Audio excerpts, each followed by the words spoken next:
નમસ્કાર, આપ જોઈ રહ્યા છો નેશન પ્લસ ન્યૂઝ. હું છું આપની સાથે હેતલ ભગત. ખંભાત નગરપાલિકાની વોર્ડ મીટિંગ તોફાની બની હતી. ભાજપ અને કોંગ્રેસના સભ્યો આમને સામને આવી ગયા હતા, જેને લઈને 2 જ મિનિટમાં બોર્ડ મીટિંગ સમેટાઈ હતી. ખંભાત નગરપાલિકામાં શાસક પક્ષ ભાજપના 6 અને અપક્ષના 2 મળી કુલ 8 સભ્યો રાજીનામા આપી દેતા ભાજપમાં ભૂકંપની સ્થિતિ સર્જાઈ છે.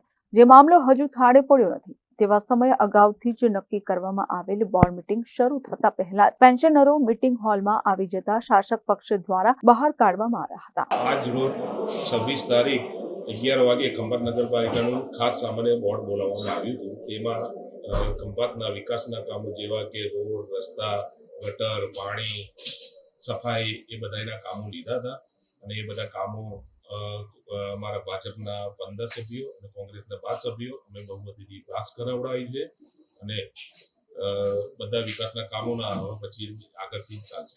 ગત રોજ ખંભાત નગરપાલિકાના 8 કાઉન્સિલરશ્રીઓએ રાજીનામા આપ્યા છે, તે કયા કારણોસર આપવામાં આવ્યા છે? હજુ સુધી મારી પાસે રાજીનામા કે કોઈ કશું આવ્યું નથી.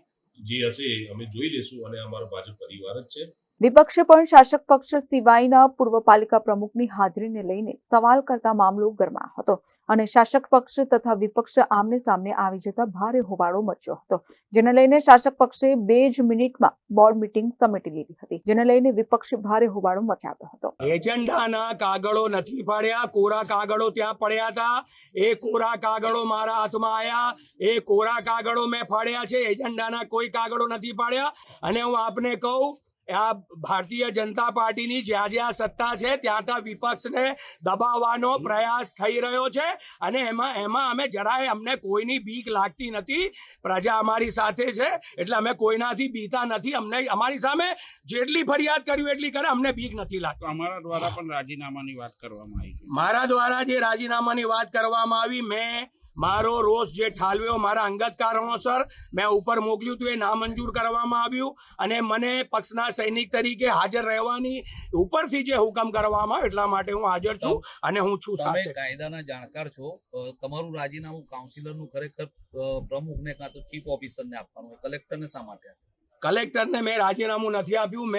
મને 3 ટર્મથી જ્યારે પક્ષે જ્યારે મને ટિકિટ આપી હોય તો મારી ફરજમાં આવે છે કે મારે મારા હાઈકમાન્ડને જાણ કરવી પડે.